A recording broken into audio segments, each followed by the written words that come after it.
সবাইকে শুভেচ্ছা এবং অভিনন্দন ইজি লার্নিং এর পক্ষ থেকে। আজকে আমরা গত ক্লাসে আমরা শিখেছিলাম পার্সোনাল প্রোনাউন সেটা তার মধ্যে ছিল ফোকাস পয়েন্ট। আজকে আমরা শিখবো interrogative and relative pronoun.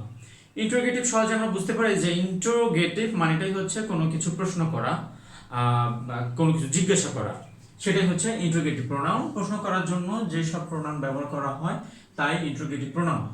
Interrogative pronoun এর মধ্যে হু, হোয়াট, হুইচ এছাড়াও আরো হয়।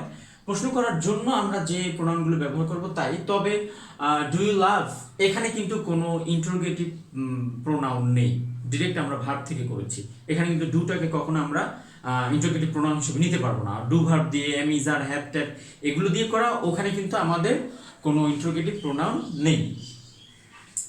এছাড়া এইগুলো যখন ডাব্লিউএস কোশ্চেনে যেগুলো থাকবে সেগুলো ইন্টারোগেটিভ প্রোনাউন আমরা কখনো কখনো অ্যাডজেক্টিভ হয়, আমরা সেটা নিয়ে আলোচনা করব। আমরা এই বিষয়টা, এই ইন্টারোগেটিভ প্রোনাউনে খুব একটা কঠিন বিষয় নেই, আমরা খুব সহজে এটাকে আইডেন্টিফাই করতে পারবো। শুধু একটু বিষয় মাঝে মাঝে আমরা ভুল করি, সেটা হচ্ছে হু এর ফর্মগুলো আমরা কখনো কখনো ইউজ করতে পারি না। যেমন হু, হুম, হুজ এইগুলোকে অনেক সময় আমরা এক করে ফেলি। হুটা সাধারণত আমরা ভুল করি না এবং হুম এবং হুজের মধ্যে অনেকটা পার্থক্য হয়ে যায়। হুটা হচ্ছে সাবজেক্টিভ ফর্ম। আমরা যদি বলি হু আর ইউ, আই অ্যাম, অথবা হু ইজ শি, শি, তো আনসারটা শি ফর্মটা কিন্তু সাবজেক্ট ফর্ম, আর হার ফর্মটা হচ্ছে অবজেক্ট ফর্ম। এখন যদি প্রশ্ন করি হুম ডু ইউ লাভ, তুমি কাকে পছন্দ করো, তখন সে বলতে পারে আই লাভ হার। তখন ওই যে হার সেটা ছিল অবজেক্ট ফর্ম। এই অবজেক্ট ফর্মকে প্রশ্ন করার জন্য অবশ্যই আমরা হু এর অবজেক্ট ফর্ম ইউজ করব।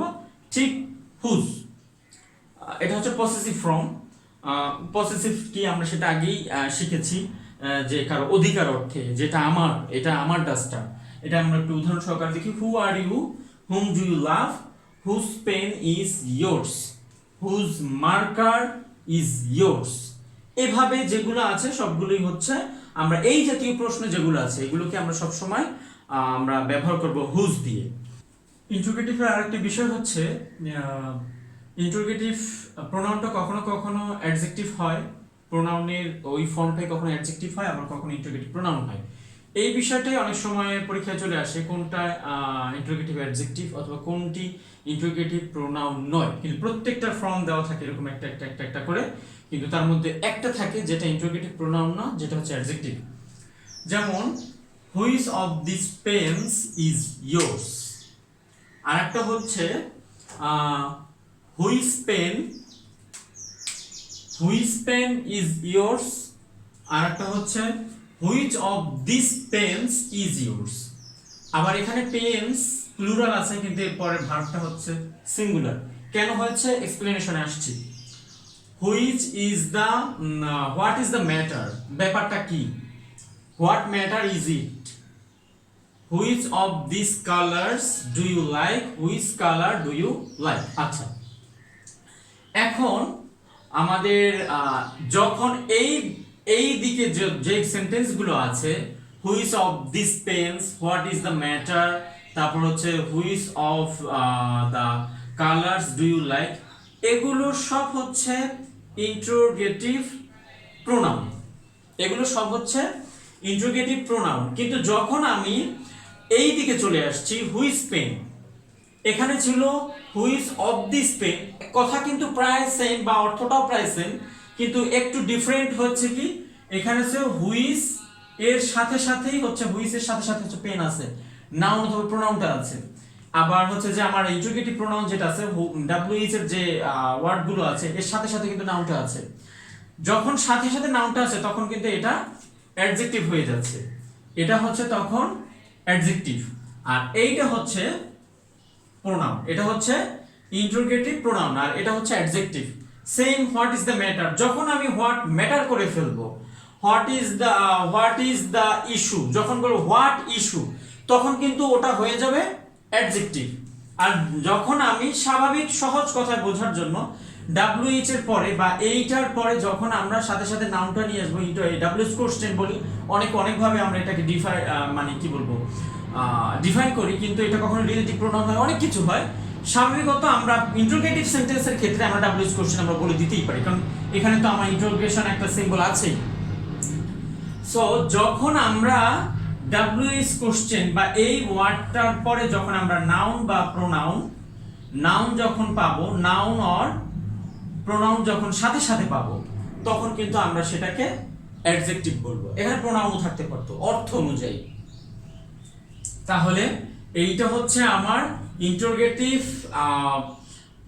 প্রোনাউন আর এটা হচ্ছে আমার অ্যাডজেক্টিভ। এখন যে প্রশ্নটা হচ্ছে which of this pens is yours, এটা কেন হলো? স্বাভাবিক কথা, এখানে প্লুরাল নাউন আছে, প্লুরাল তো ভার্ব হওয়ার কথা, কিন্তু কথা হচ্ছে এই যে এতগুলো পেন আছে, এই পেনগুলোর মধ্যে হুইচ কোনটা, যে কোনো একটা, আমার সাবজেক্ট কিন্তু এটা, আমার সাবজেক্ট হচ্ছে হুইচ আর হচ্ছে ভার্ব হচ্ছে ইজ। আমার অফ দিস পেন্স কিন্তু আমার সাবজেক্ট না। যদি অফ দিস পেন্স যদি সাবজেক্ট হতো তাহলে আমি এখানে আর দিতে বাধ্য থাকতাম, কিন্তু এখানে এটা আমার সাবজেক্ট না, এখানে সাবজেক্ট হচ্ছে হুইচ। যেমন এই ব্যাপারটা আমরা এখান থেকে ক্লিয়ার বুঝতে পারি যে আসলে ব্যাপারটা হচ্ছে হুইচ পেন ইজ ইউজ। এটা এখানে বলে দিয়েছে এই পেনগুলোর মধ্যে, এই কলমগুলোর মধ্যে কোনটা তোমার, এই কোনটা মানেই হচ্ছে সিঙ্গুলার, যার কারণে এখানে একটা সিঙ্গুলার ভার্ব। রিলেটিভ প্রোনাউন হচ্ছে রিলেশন থেকেই, বা রিলেশন এবং রিলেটিভ দুটো একই রকম, তার মধ্যে দুটো মানুষের মধ্যে রিলেশন সৃষ্টি করে একটা অনুভূতি, আর দুটো সেন্টেন্সের মধ্যে রিলেশন সৃষ্টি করে যে প্রোনাউন সেটাই হচ্ছে রিলেটিভ প্রোনাউন। এখন আমরা যাব রিলেটিভ প্রোনাউনটা আরো বিস্তারিত বিষয়ে আলোচনা করব। তার মধ্যে একটু বলে নিচ্ছি, রিলেটিভ প্রোনাউনের মধ্যে একটা অ্যান্টিসিডেন্ট থাকবে, আর হচ্ছে এই অ্যান্টিসিডেন্টের নাম্বার এবং পার্সন অনুযায়ী ভার্বটা ব্যবহৃত হবে। কারণ হচ্ছে আমার যখন আমি রিলেটিভ প্রোনাউনটা ব্যবহার করব, তো যে কোনো সেন্টেন্সে আমি যখন কোনো সাবজেক্টের পর যখন ভার্ব ইউজ করি, তখন আমার সাবজেক্টটাকে ফোকাস করতেই হয় যে আসলে এই সাবজেক্টটা কোন নাম্বার এবং কোন পার্সন। আমি আই এর পর তো আর দিতে পারি না, আই এর পর তো ওয়ার দিতে পারি না। তো এইটা কেন দিতে পারি না? কারণ আমার সাবজেক্ট বলে দিচ্ছে যে আমার এই সাবজেক্টে, এই নাম্বারে, আমার এই পার্সনে এই ভার্বটা ব্যবহৃত হবে। ঠিক সেভাবেই রিলেটিভ প্রোনাউনের ক্ষেত্রে আমরা সেই বিষয়টাই ফোকাস করব। এখন আমরা চলে আসি, কানেক্ট করবে দুটো সেন্টেন্স, অলরেডি বলা হয়ে গেছে যে কিভাবে রিলেশনটা হলো। তারপর হচ্ছে অ্যান্টিসিডেন্টস। অ্যান্টিসিডেন্টটা হচ্ছে বলেছি যে রিলেটিভ প্রোনাউনের আগে যে নাউন বা প্রোনাউনটা বলবে সেটাই হচ্ছে অ্যান্টিসিডেন্টস।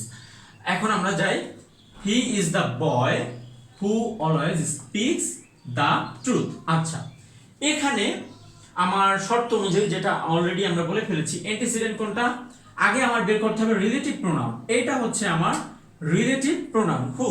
এই যে একটা close, he is the boy always speaks the truth, এইটা একটা ক্লোজ, এইটা একটা ক্লোজ, দুইটা ক্লোজে ক্লোজকে কে রিলেশন সৃষ্টি করলো কি দুইটা ক্লোজের মধ্যে, হু। তাহলে এটাই হচ্ছে আমার রিলেটিভ প্রোনাউন। এই রিলেটিভ প্রোনাউনের আগে যে নাউনটা আছে, এর আগে যদি এখানে একটা, এখানে একটা, এখানে একটা, হাজারটা নাউন থাকুক, সেটা আমি দেখবো না। আমার হচ্ছে রিলেটিভ প্রোনাউনের আগে যে নাউন বা প্রোনাউনটা আছে সেটাই আমরা ফোকাস করব, এবং সেটা অনুযায়ী আমরা ভার্ব ব্যবহার করব। আচ্ছা, এখন হচ্ছে হু এর আগে হচ্ছে এটা একটা নাউন বা প্রোনাউন, এটা একটা নাউন, এখানে আছে দ্য বয়, এটা আছে সিঙ্গুলার। তারপরে হচ্ছে এটা কোন পারসন, এটা হচ্ছে থার্ড পারসন, যেহেতু এটা আমি না, সো অবশ্যই এটা third person, third person singular number. আচ্ছা, তাহলে দ্য বয়ের পর আমরা কি বলতে পারি? The boy is playing, the boy is moving, এই কথাগুলো তো বলতে পারি। তাহলে আমরা এখানে আছে কোন tense? Present simple tense, so speaks. He is the boy who always speaks the truth. Next sentence গুলো যখন আমরা একটু প্র্যাকটিস করছি তখন আরো ক্লিয়ার হয়ে যাবে। ইট is I who is guilty. এখানে সাধারণত আমাদের চোখে ভুল পড়বে না, কিন্তু আসলে সেন্টেন্সটা ভুল। হুর পর ইজ শুনতে আমাদের খুব কমফোর্টেবল, আমরা হুর পর ইজ থাকবে, এটাই তো স্বাভাবিক। কিন্তু এই জায়গাটাই হচ্ছে আমাদের একটু অস্বাভাবিক চিন্তা, যে আমরা স্বাভাবিক জিনিসটাকে আমরা এলোমেলো করে ফেলি। এই যে এই স্বাভাবিক নিয়ম অনুযায়ী এই যে আছে হু রিলেটিভ প্রোনাউন, এর আগের নাউন বা প্রোনাউন, এর আগে এটা ছিল নাউন, এখন হয়ে গেছে কিন্তু এটা প্রোনাউন, এটা হচ্ছে personal pronoun, already it has been discussed. এখন হচ্ছে যে এই যে হু এর অ্যান্টিসিডেন্ট হচ্ছে আই। এখানে যেমন আমরা দিয়েছি দ্য বয়, এরপর যেমন ইজ দিতে পারি, এখন এখানে তো আমরা কন্টিনিউয়াস করছি না, যার কারণে আমরা স্পিক্স দিয়েছি, প্রেজেন্ট সিম্পলে করেছি। ঠিক এখানে প্রেজেন্ট সিম্পলে আছে, তো এখানে যেমন দ্য বয় এরপর যেমন একটা ভার্ব যেটার সাথে যায়, দ্য বয় স্পিক্স, এই কথাটাও যদি আমরা বলি বয়ের পর যেমন স্পিক্স বলতে পারি, ঠিক এখানে আই এর পর আমরা কি ইজ লিখতে পারি। ইট is I who M, because I এর পর কখনো ইজ হয় না, ঠিক আছে, যার কারণে it is I who am guilty. তারপরে হচ্ছে it is you who has, একটু এঙ্গেজ হয়ে গেছে sorry, who has said this. আচ্ছা, এখানে ঠিক এরকম আমরা দেখি এটার সাথে এটা যায় কিনা। এটার অ্যান্টিসিডেন্ট হচ্ছে হু। আচ্ছা, ইউ এর পরে কি আমরা ইউ হ্যাভ দেই না ইউ হ্যাজ দেই? অবশ্যই ইউ হ্যাভ, সো এখানে হবে ইউ হ্যাভ। ওকে, তারপরে হচ্ছে the boys who is playing is students of this school. আচ্ছা, এটা আমরা এই দুটো আলোচনা যদি আমরা বুঝে থাকি, এই তিনটা আলোচনা যদি বুঝি, এটা আমরা অবভিয়াসলি বুঝতে পারি যে এখানে হচ্ছে যে হুর পর বয়েস আছে, সো এখানে হবে আর, এবং এখানেও আর।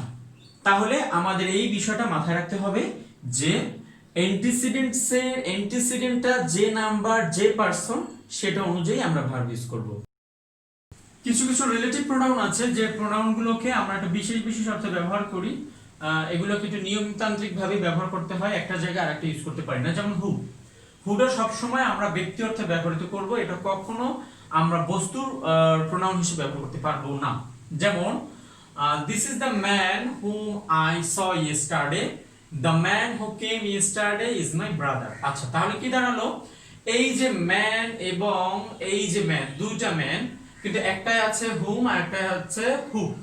এখন আমরা অর্থের প্রতি দেখবো যে আসলে কখন কোথায় কিভাবে কেন হু হবে কেন হুম হবে। আমরা এর আগে শিখেছি যে হুম কখন হয় এবং হু কখন হয়, সো এটা নিয়ে এখন আমরা আলোচনা করব না। দিস ইজ দ্য ম্যান হুম, এখানে যদি কোনো বস্তু থাকতো তাহলে আমরা এখানে হুম দিতে পারতাম না। আবার এখানে যদি কোনো প্রাণীর নাম থাকতো, এখানে যদি থাকতো যে দ্য টাইগার, তারপরে হচ্ছে কেম ইয়েস্টারডে, ইটস মাইন। আচ্ছা, তখন তার মাই থাকতো না, যে ও এর আগে যেটা আসছিল সেটা আমার টাইগার বা কিছু একটা, তাহলে কিন্তু এখানে আমরা কখনো হু দিতে পারতাম না। আমরা নেক্সটে যখন আসবো উদাহরণগুলোতে তখন আরো ভালো করে ক্লিয়ার হবো। শুধু এখন এটা মনে রাখি যে হু সব সময় ব্যক্তি অর্থে প্রোনাউন হিসেবে ব্যবহৃত হয়। যদি কর্তা অনুযায়ী সাবজেক্ট হলে হু হবে আর অবজেক্ট হলে হবে হুম। তারপর যদি যাই হুইচ সব সময় বস্তু এবং ইতর প্রাণীর ক্ষেত্রে ব্যবহৃত হবে হুইচ, এটা কখনো ব্যক্তি অর্থে ব্যবহৃত হবে না। যেমন this is my table which I bought last month, এটা আমার টেবিল যেটা আমি লাস্ট মান্থে কিনেছিলাম। এখানে কখনো আমরা হু দিতে পারবো না, বিকজ ইটস আ থিং, এটা হচ্ছে একটা বস্তু। তারপরে যদি আমরা যাই they have a cow which gives a calf, এখানে কালফ হবে একটু মুছে গিয়েছে, CALF, calf in every year. আচ্ছা, তাদের একটা গাভী আছে যেটা প্রতি বছর একটি করে বাছুর দেয়। আচ্ছা, এখানে আমরা কখনো হু দিতে পারবো না, এখানেও আমরা হু দিতে পারবো না, এখানেও হবে হুইচ, এখানেও হবে হুইচ। আর ঠিক এই যে কারণে এখানে হুইচ বসেছে, ঠিক তার অপোজিট কারণে এখানে হু বসেছে। এখানে ব্যক্তি অর্থে হচ্ছে হু, বস্তু অর্থে হচ্ছে হুইচ, অথবা কোনো ইতর প্রাণী বাচক অর্থে হবে হুইচ। তারপর হচ্ছে হোয়াট হচ্ছে I understand what he said, আমি বুঝতে পারলাম কি সে বলেছে। কেমন জানি লাগছে, অর্থটা একটু ডিফারেন্ট হইতে দেখি বা সুন্দর করে, যেটা অ্যাকচুয়াল অর্থ সে যেটা বলেছে আমি সেটাই বুঝেছি, সে যা বললো আমি তাই বুঝলাম, এটার অর্থ হচ্ছে হোয়াট। আই আন্ডারস্ট্যান্ড, এটা I understood what he said. আচ্ছা, এখানে যদি আমরা এই কথাটা অন্যভাবে বলতাম, আই আন্ডারস্টুড বা understand that which he said, কেমন যেন লাগতো যে একবার বললাম আবার দ্যাটও বলেছি আবার হুইচও বলেছি। এই দুইটার অ্যাকুমুলেটেড রূপ হচ্ছে what, that and which. I understand that which he said, not that, not which. I understand anything. I understood what he said. আমি বুঝতে পেরেছিলাম যেটা সে বলেছিল। দ্যাট একটি প্রোনাউন যেটা আমরা ব্যক্তি এবং বস্তু উভয় ক্ষেত্রেই ব্যবহার করতে পারি, এটা রিলেটিভ প্রোনাউন। এই ক্ষেত্রে আমরা উদাহরণগুলো দেখছি। This is the patient that was taken to hospital. তারপরে আছে দিস আর বুকস, একটু অস্পষ্ট মার্কাটার কারণে this are the books that I bought yesterday. আচ্ছা, আমরা এখানে দেখতে পাচ্ছি যে পেশেন্টের বা একজন পেশেন্ট অবশ্যই কোনো মানুষের পরিবর্তেই বসছে। তারপরে হচ্ছে যে কোনো ব্যক্তির পরিবর্তে বসছে। তারপর হচ্ছে বুকস কখনো কোনো ব্যক্তি না, বস্তু। বুকসের পরিবর্তে আমরা দ্যাট বসালাম। এখানে আপনাদের একটা প্রশ্ন আসতে পারে যে এখানে তো বুকস প্লুরাল ফর্ম, সো আমরা এখানে কেন দোষ দিলাম না? আসলে এখানে আমরা দোষ দিতে পারবো না। এখানে যদি থাকতো this is the book, this is the book that I bought yesterday, একই হতো। যদি সিঙ্গুলার থাকতো তাহলেও দ্যাট, প্লুরাল থাকে তাহলেও দ্যাটই হবে। তারপরে এই উদাহরণটা একটু পরে যাচ্ছে, আগে এই উদাহরণটা একটু ডিসকাস করি। She is the most beautiful girl whom I like most. যেহেতু সে মোস্ট বিউটিফুল গার্ল, সো আমরা তো মোস্ট লাইক করতেই পারি। এখন দেখছি যে আসলে এই সেন্টেন্সে কোনো ভুল আছে? স্বাভাবিকত এই সেন্টেন্সের মধ্যে কোনো ভুল নেই। Most beautiful girl, most like, most love, স্বাভাবিক কথা।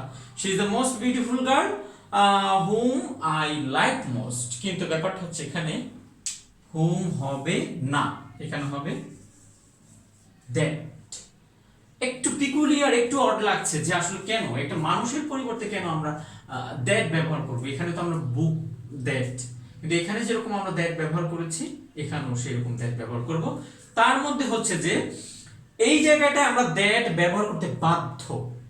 এর কারণ সুপারলেটিভ ডিগ্রি, এই যে একটা অংশ আছে সুপারলেটিভ ডিগ্রি, এই সুপারলেটিভ ডিগ্রির পরে প্রোনাউনটা সব সময় আমার দ্যাট ব্যবহার করতে হবে। We are accountable for.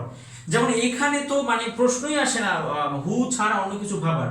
Rasel is the tallest boy who came yesterday, স্বাভাবিক, এটাই হওয়ার কথা। এখানে যদি থাকতো Russell is a tall boy, Russell একটা লম্বা ছেলে, তাহলে কিন্তু আমরা হু দিতে পারতাম। ঠিক আছে, তাহলে আমরা দিতে পারতাম কি, যদি থাকতো টল, রাসেল ইজ এ টল বয়, এখানে এ শব্দটা তখন আবার আসে না, তখন আবার মানে ক্লোজটা যদি কেমন লাগে। রাসেল ইজ দ্য টল বয়, আমরা নির্দিষ্ট অর্থে টল, সুপারলেটিভ ডিগ্রির আগে যেরকম টলেস্টের আগে যেরকম দি বসে ওই রকম ওই দিটা কিন্তু না, যে দা টল বয় কেন লিখলেন, নির্দিষ্ট অর্থে আমি দা টল বয় লিখতে পারি, ওই ক্ষেত্রে দা টল, বাট টলের আগে কখনো দি হয় না। ঠিক আছে, ওই রকম, কিন্তু ওটা অন্য একটা অর্থে দি বলা। তো এখানে যদি আমরা বলি রাসেল ইজ দা টলেস্ট, দা আগে যেটা লিখেছিলাম একটু ঝাপসা হচ্ছে, টলেস্ট বয়, এখানে আমরা লিখতে বাধ্য that. Russell is the tallest boy that came yesterday, কখনো আমরা এখানে হু কেম ইয়েস্টারডে দিতে পারবো না। তাহলে আমরা কি শিখলাম, যে দ্যাট প্রোনাউনটা ব্যক্তি এবং বস্তু উভয় ক্ষেত্রে ব্যবহৃত হতে পারে। সিঙ্গুলার প্লুরাল যাই হোক না কেন, আমি কখনো দ্যাটকে দোষ বানাতে পারবো না। প্রোনাউন সব সময় relative pronoun that is that, always that. তারপর হচ্ছে সুপারলেটিভ ডিগ্রির পরে আমাকে সব সময় ব্যবহার করতে হবে দ্যাট।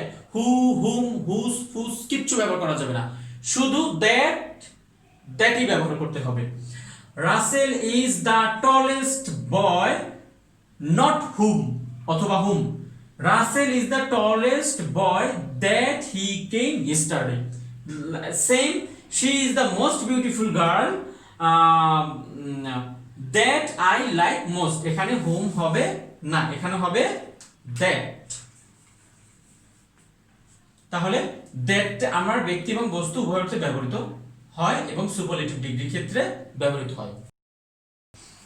কিছু কিছু শব্দ আছে যার পরে সবসময় দ্যাট ব্যবহৃত হয়, all, something, nothing, everything, little, তারপর হচ্ছে সাম, এগুলোর পরে সবসময় আমরা ব্যবহার করব দ্যাট। যেমন all that comes will be awarded, এখানে আমরা কখনো হু লিখতে পারবো না, all who comes will be awarded, এটা হবে না। সেম অ্যাজ আমরা যদি সামথিং থাকতো, নাথিং থাকতো, এভরিথিং থাকতো, লিটল থাকতো, সাম থাকতো, তাহলে আমরা কখনোই আমরা হু লিখতে পারতাম না, আমাদের লিখতে হতো দ্যাট। তারপর আছে but, there is no mother but loves her child, there is no teacher but takes care his pupils। আচ্ছা, বাট অর্থ আমরা জানি কিন্তু, যখন একটা কনজাংশন হয়, কিন্তু এখানে একটা কি কনজাংশন কি না একটা পরীক্ষা করে দেখি। there is no mother, কোনো মা নেই, কিন্তু ভালোবাসে তার সন্তানকে, অর্থটা কি হচ্ছে, আমরা মজা পাচ্ছি কোনো?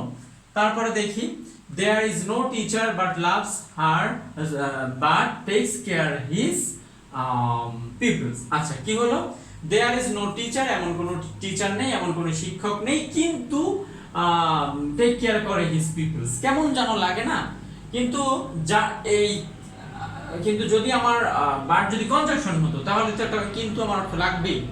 এখন এই সেন্টেন্সটার সঠিক অর্থ যেটা আমরা সেভাবে যদি একটু দেখি, there is no mother, এমন কোনো মা নেই যে তার সন্তানকে ভালোবাসে না, এমন কোনো টিচার নেই যে তার পিপলসদেরকে টেক কেয়ার করে না।